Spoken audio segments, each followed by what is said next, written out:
The Duke and Duchess have returned to the web with another unexpected cameo, which is nowadays as predictable as the dawn, joining a literary event linked to Oprah to caution guardians regarding the risks of mobile devices and networks for kids.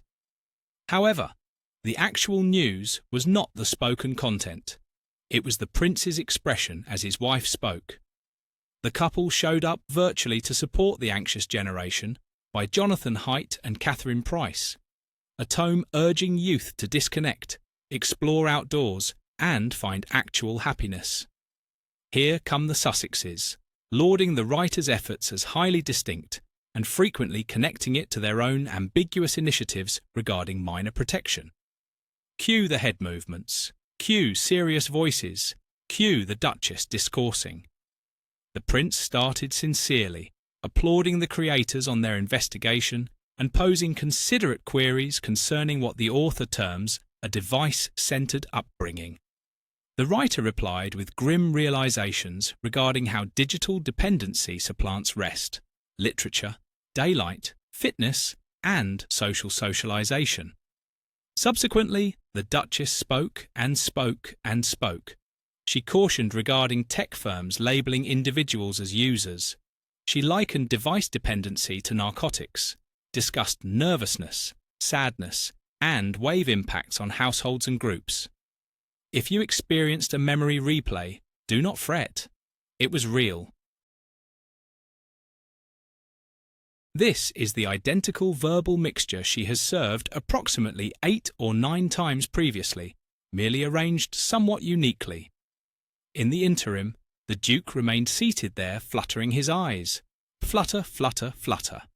Due to video spreading online, watchers could not fail to observe his progressively annoyed physical cues, while his spouse commanded attention.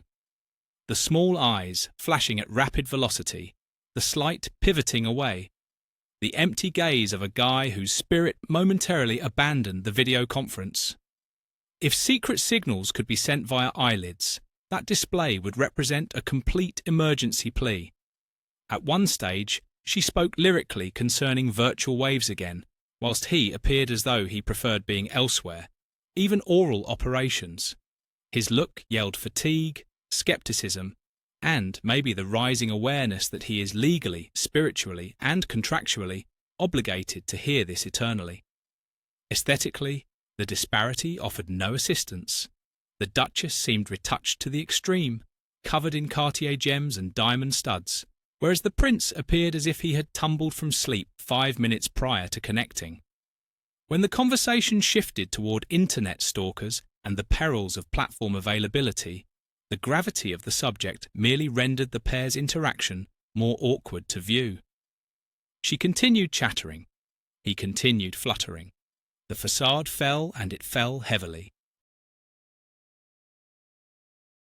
By the conclusion, it became unfeasible not to spot the shared scorn etched across their visages whenever the partner talked.